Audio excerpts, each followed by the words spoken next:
10 साल दिए गए कछु ना करो मालिनी ने क्या कुछ करो बताओ बताया कुछ नहीं किया इसने अभी 10 साल में कोई काम कहूँ झांकी वो करी वो कछु तो जयंत नहीं क्या करो, जयंत रहो जब 5 साल जगह थोड़ी दौड़ चलोगो।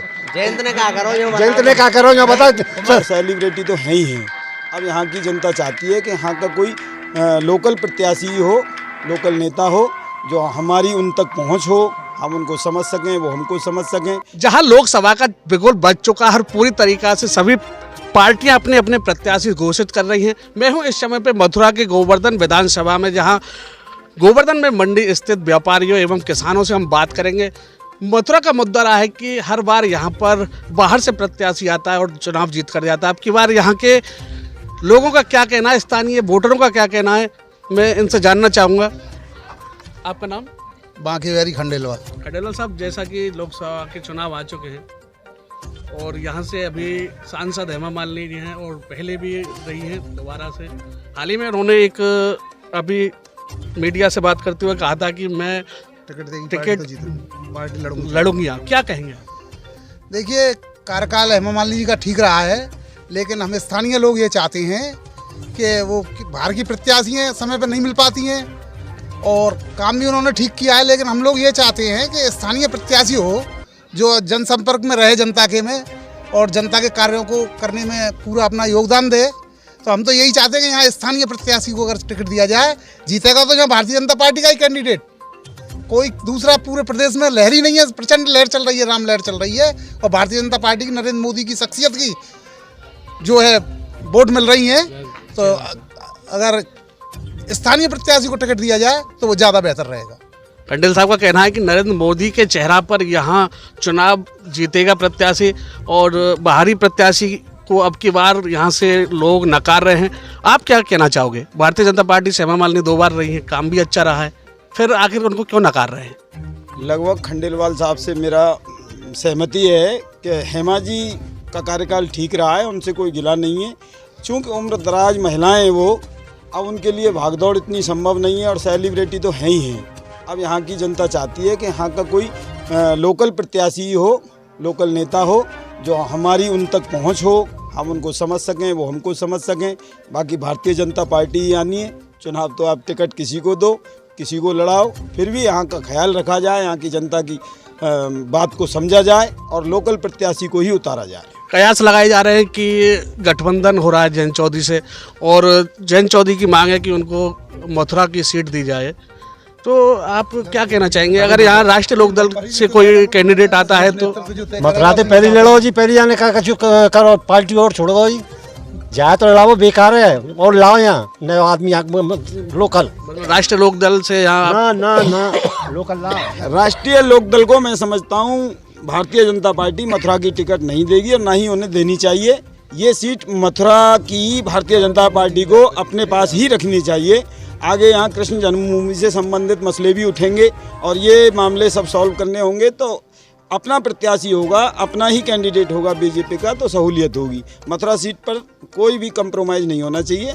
यहाँ ये मथुरा सीट भारतीय जनता पार्टी के खाते में ही होनी चाहिए और युवा प्रत्याशी यहाँ उतारा जाना चाहिए।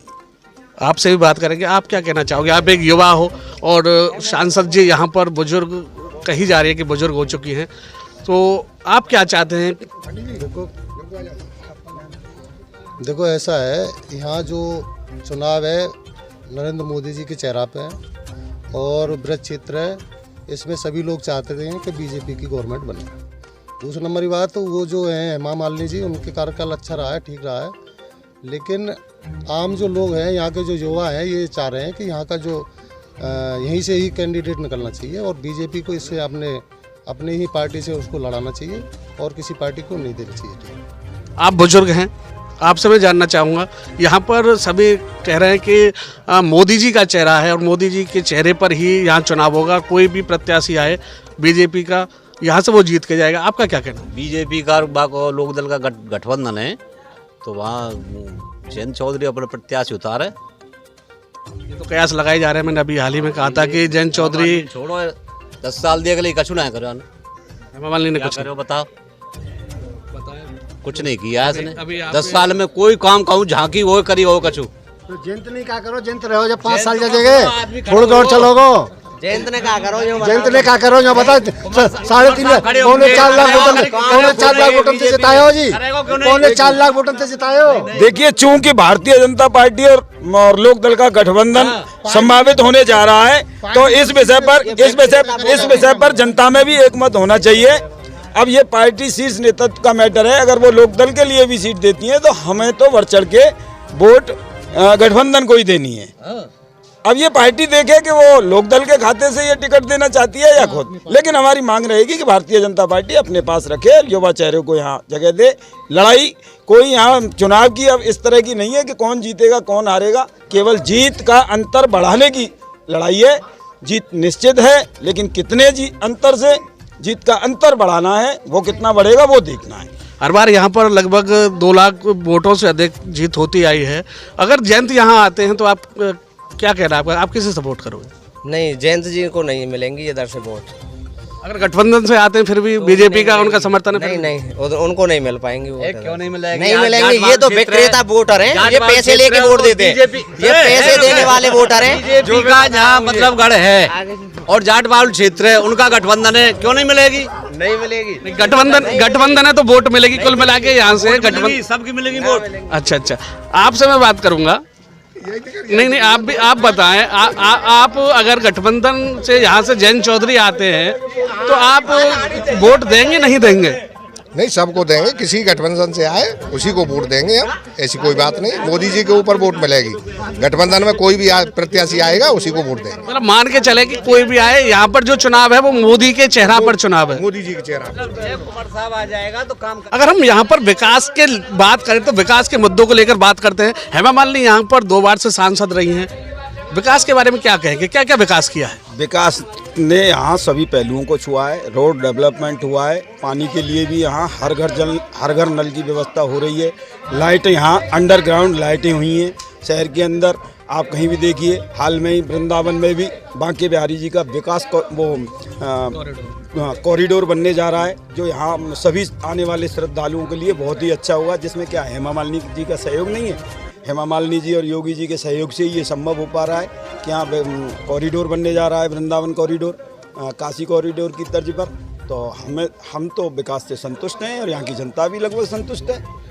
अगर विकास के संतुष्ट है, उसके बाद आपने कहा कि डेवलपमेंट हुआ है, कॉरिडोर बना है। अगर हम धार्मिक क्षेत्र को लेकर बात करें तो यहाँ पर जन्मभूमि को लेकर काफ़ी प्रकरण गरमाया हुआ है और बीजेपी का कहना है कि अभी कोर्ट में केस चल रहा है, लेकिन वो जल्दी यहाँ पर भी राम मंदिर की तरह कृष्ण मंदिर बनाएंगे। इस पर आम जनता की क्या राय है? आम जनता को पूरा भरोसा है कि आने वाले समय में कृष्ण जन्मभूमि एक भव्य मंदिर और कॉरिडोर का निर्माण के रूप में रूप लेगा, क्योंकि ये जनता की मांग भी है।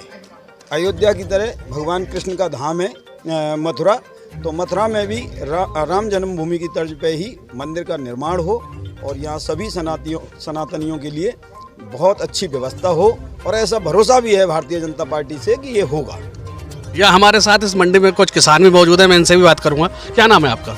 रमेश मेरा नाम है सर। रमेश जी, जैसा कि यहाँ से भारतीय जनता पार्टी लगातार 2 बार सांसदी का सीट जीती आई है, हेमा मालिनी यहाँ पर सांसद रही हैं, क्या हेमा जी के कार्यों से आप संतुष्ट हैं? अगर दोबारा से वो आती हैं या फिर कोई और कैंडिडेट आता है, क्या संभावना है अब की बार यहाँ कौन जीतेगा? नहीं, अगर हेमा मालिनी जी का भी कार्यकाल बढ़िया रहा है वैसे तो कोई बात नहीं है, पर जो अपने यहाँ का लोकल चेहरा आता है तो उसको ज़्यादा फर्क पड़ेगा। तो हेमा मालिनी जी 2 लाख से या 4 लाख से जीती थी पहले, तो अब कि नया आएगा तो उसको कम से कम 6-7 लाख वोटों से जीत की उम्मीद है हमको।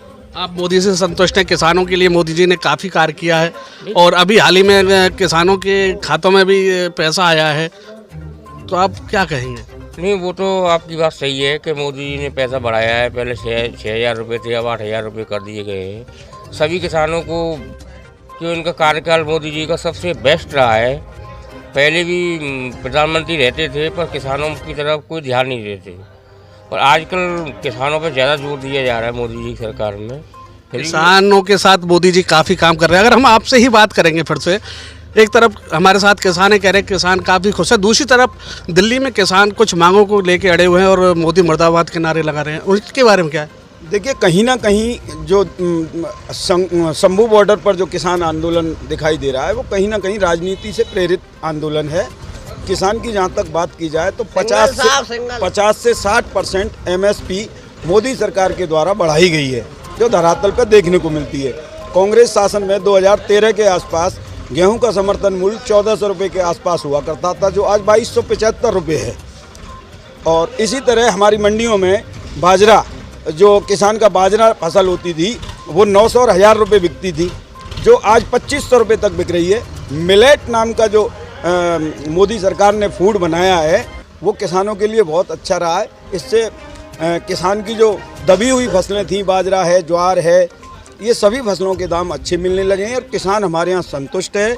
उसे बीमा भी खूब मिल रहा है, अगर कोई फसल का नुकसान होता है तो बराबर भरपूर बीमा मिल रहा है। किसान की कोई शिकायत नहीं है।